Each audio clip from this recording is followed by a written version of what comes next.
Konnichiwa. It's Monday afternoon, evening. Got home from school and got back and had been rearranging pictures and videos and all the stuff that I did over the weekend. And just wanted to do a recap video to kind of remember everything that happened over the weekend, because there was so much that I don't want to forget it. So first off, on Monday, actually, let me back up just a little bit. Friday night, I went out with a bunch of friends, and we all went to this Korean barbecue place, I think it was. And they have basically a little barbecue pit in the middle of your table with a little grill, and we all ordered the all-you-can-eat meat platter, basically. And we just had a menu, and we pointed to all the different meats that we wanted them to bring, and they would bring in a new plate, and we would cook it, and we would all eat, and then they would bring salads, and although it was a different kind of salad, it was like finely chopped. We had just ridiculous amounts of food. We were all just gorged by the time we were done. So we had this whole great time, and had a few beers, and then I came back late-ish Friday night. It was probably like 11 by the time I went to bed. And then I wake up at 5 o'clock in the morning, and I thought I knew where I was going to go to the train station to get on the train to head to Kyoto. But the train station that I thought was correct was actually the subway system for inner Osaka, Okazaki, which is where I'm staying right now. And I get to what I thought was the train station, and instead the ticket counter guy's like, no, you got this wrong. That you need to go to the train station, the JR train station. I'm like, oh crap, I don't even know where this is. And I wasn't late for my train. I had like 15 minutes to spare, but the real train station was a half-hour bike ride away, so I wasn't even close, and I didn't even know where it was. So I had to ride back to my homestay family's house, and the dad rode his bike and showed me the way. And my host family has just saved me over and over again, and they've been so nice, and I am so glad that I did the homestay, because I would not have had half the experiences that I've had so far. So by the time I actually get on the train, I got off on a stop that I shouldn't have, and then I was waiting for a train that I thought I was supposed to get onto, but it was named something different than what I thought. So I watched like 3 of these trains just drive by, and I kept wondering, when is the train that I'm supposed to be on arrive? And I finally asked somebody, and they told me, oh yes, this is the train that you're looking for. Like, oh, so I felt like a retard. So I showed up like 2 hours later than I expected in Kyoto. But the whole train trip there was just gorgeous. The hills were all green, and trees were everywhere. And I love bamboo. It's got such a different texture on the mountains than normal trees. The leaves aren't big. I don't know how to describe it. It's got such a neat look to it. Just because I'm so used to, evergreen trees and whatnot. It was really neat just to see bamboo forests, off in the hills and whatnot. So I get to Kyoto and go to the travel agency and have them show me a little map, and I find all the places that I want to go to, sort of. The first place that I went to was the Nijo Castle, and that was pretty cool. I did a video while I was there of just kind of what's in the castle, and I wound up walking around there for probably an hour and a half, maybe 2 hours. It was just massive. There's 2 moats.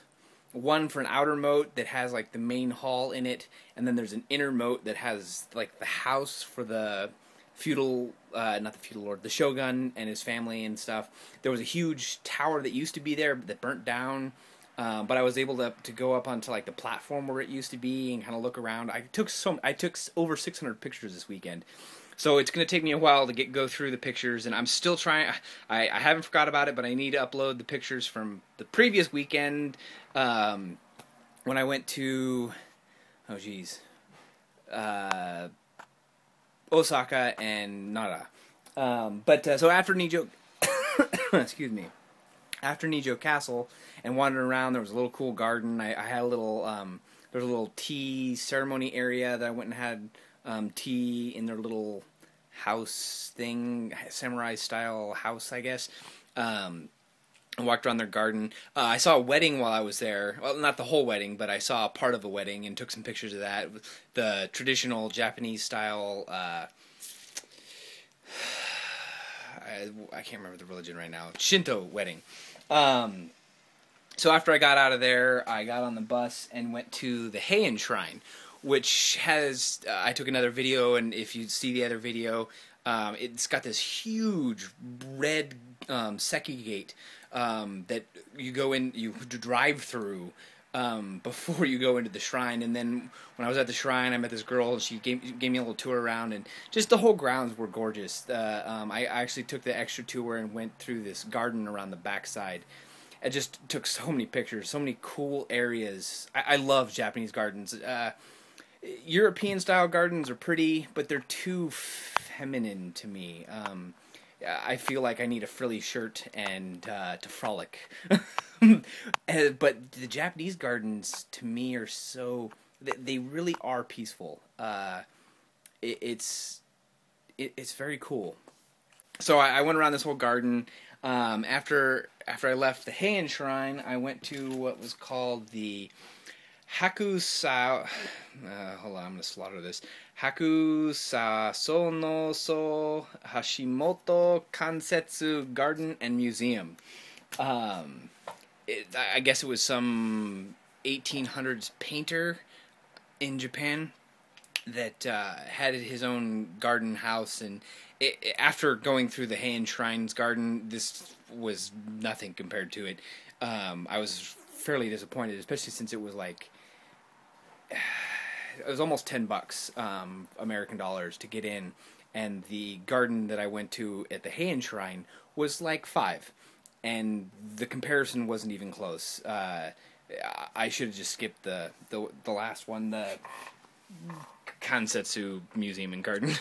We'll just call it that. So after I left that, I went to the Ginkaku-ji Temple, and like I said in the video, I thought I knew where I was kind of at, but and I saw this little cool street and decided to walk up that street because it looked kind of neat, and I figured I'd just come back and go to the temple later. But I wound up actually going straight towards the temple. But this whole street was cool. It had all these little neat shops and food stalls, and I get to the temple, and there were these huge like sandcastles. Is the only thing that I can really describe them as. Because they were like 6 or 7 feet tall of pure sand formed into these cones and different, and they graded them. I have pictures. You have to look at them because it's kind of hard to describe. But all I could think of was a huge sandcastle. But then you kind of walk around the base by the temples, and then you walk up this path up the mountain, and it gives you this huge overview of all of Kyoto. And you get to... The sun was kind of setting, and I got some really awesome pictures that I really like. And just... I loved it. It was a really nice time.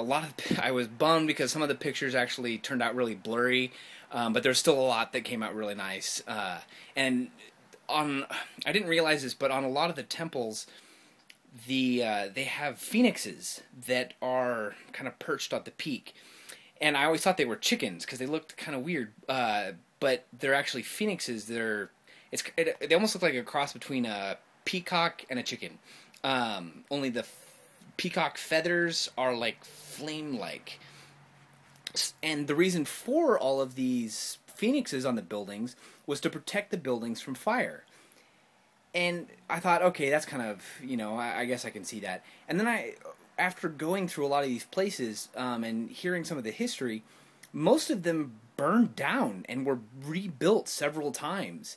And I kind of started to realize that fire was a huge deal for the people back then, just because, you have wood buildings, and then you have to have, they all cooked and did everything inside. So there's fire all around, and if there's ever a wildfire, it'd burn your house down too. So I started to understand that, the phoenix was a fairly important symbol of warding off fire. So after I left the Ginkokujin Shrine, which is the silver. It was supposed to be the silver one. I didn't see any silver on the buildings, but I left and went down to my inn and did a little video, and then went out and had some curry rice. And there's a Kyoto Tower, which was right by the JR train station, and took some pictures there, and then did some souvenir shopping and got some cool souvenirs, which is kind of fun.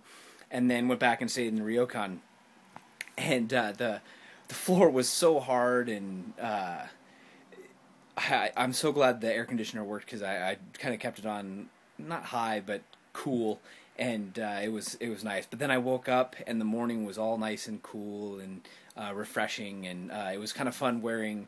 They have the like traditional Japanese robes, and it was kind of weird because I think you're supposed to not wear anything underneath them, but I felt weird walking around, the whole ryokan naked under this robe, so I wore my underwear, but no big deal. I didn't really walk around too much, and then I just went to bed. So that's part one, and part two was the next day.